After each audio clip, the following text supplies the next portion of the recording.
So, Steven, this game is not too far from where you went to high school. So is this one, you get excited about this one? Do you have a few more family and friends that will come to this one? Yeah, definitely. I should definitely have some family and friends that come out to the game and come support. I mean, I think it's only like a 4.5 hour, 5 hour drive from El Paso. So, and then I also have a bunch of family in Arizona too. My grandparents live in there. My mom lives there. So I'll have a big support group there. Hopefully this Friday.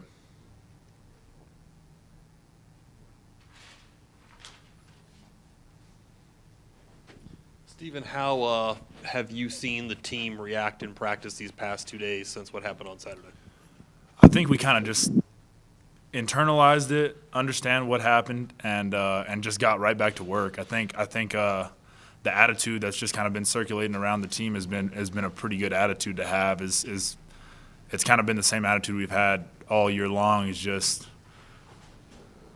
Oregon State, it's over now. What happened happened.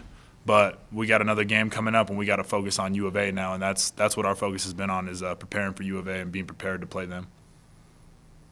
Last week it was come out swinging. What is it this week? I think it's still come out swinging. I think it's still, you kind of got to have a little chip on your shoulder. You got to be hungry, and I think that our guys have that, and we're doing a good job of just kind of keeping that attitude around the entire team.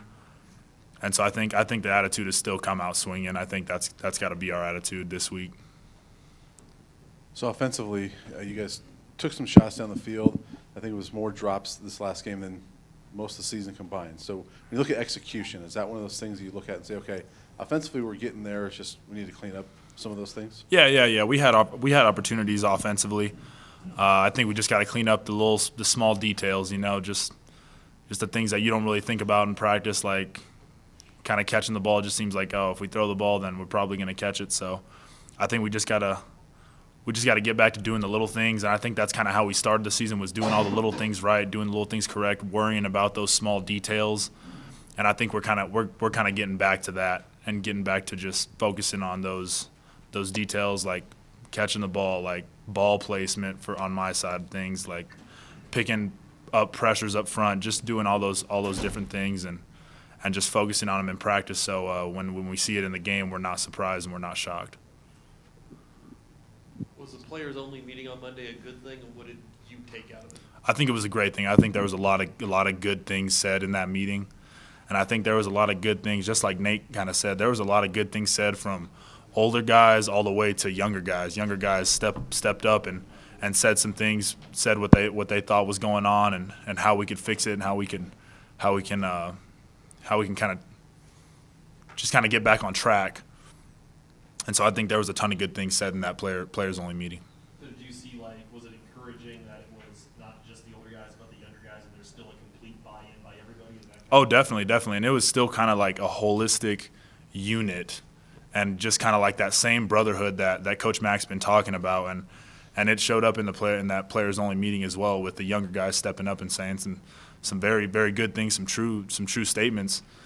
And we kind of needed to look ourselves in the mirror and just kind of get back to what our goals were at the beginning of the season, and we can still accomplish all the goals that we wanted to accomplish.